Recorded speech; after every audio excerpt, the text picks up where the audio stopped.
ಚುನಾವಣೆ ಸಮೀಕ್ಷೆ ಸಮೀಕ್ಷೆ ಅಲ್ಲಲ್ಲ, ಸಮೀಕ್ಷೆ ಒಂದೊಂದು ಬಾರಿ ಹೇಗಾಗುತ್ತೆ ಅನ್ನೋದು ನಾವು ನೋಡಿದ್ದೇವೆ, ಗ್ರೌಂಡ್ ರಿಯಾಲಿಟಿನೂ ನೋಡಿದ್ದೇವೆ. ಈಗ ನಮಗೆ ಕೇರಳದಲ್ಲಿ ನಮ್ಮ ಸರ್ಕಾರ ಬರುತ್ತೆ ಅಂತ ಹೇಳಿ ನಾವು ಆಶಾವಾದಿಗಳಾಗಿದ್ದೇವೆ.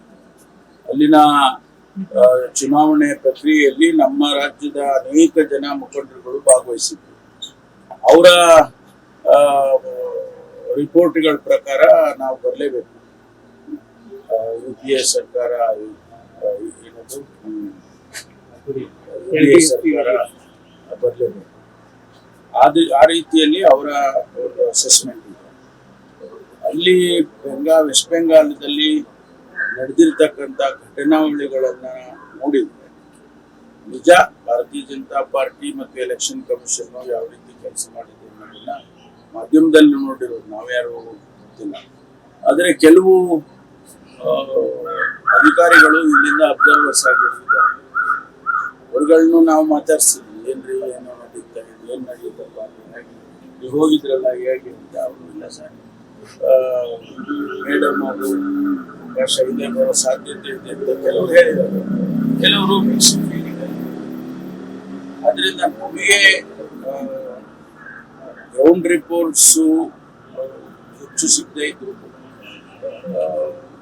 ಮಾಧ್ಯಮದಲ್ಲಿ ಬರ್ತಕ್ಕಂಥದ್ದು ಮಾಡಿರೋ ಕೆಲಸಗಳು, ಅವರ ಜನಮನ್ನಣೆಯನ್ನು ಗಳಿಸಿರುವಂಥದ್ದು, ಅದನ್ನೆಲ್ಲ ನೋಡಿದ್ರೆ ಮತ್ತೆ ಅವರು ಅಧಿಕಾರಕ್ಕೆ ಬರ್ತಾರೆ. ಮತ್ತೆ ಇಲ್ಲಿ ತಮಿಳುನಾಡಿನಲ್ಲಿ ಕೂಡ ನಮ್ಮ ಪಕ್ಷ ಏನು DMK ಜೊತೆ ಅಲಯನ್ಸ್ ನಲ್ಲಿ ಇದೆ, ಅಲ್ಲಿ ಮತ್ತೆ DMK ಬರುತ್ತೆ, DMK ಕಾಂಗ್ರೆಸ್. ಹಾಗಾಗಿ ಅಸ್ಸಾಂನಲ್ಲಿ ನಾವೇನಷ್ಟು ಆಶಾವಾದಿಗಳಾಗಿಲ್ಲ.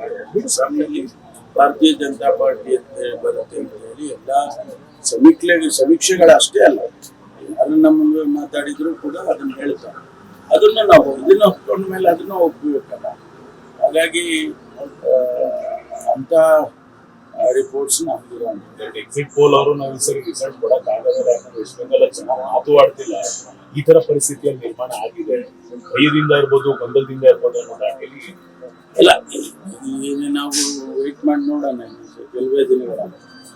Respect to the statement made by Mallikarjuna Kharge yesterday, he has claimed that the Chief Minister's post isn't vacant and there is no such talks as of now. And even if it is there, it will be on a later date. How do you see this?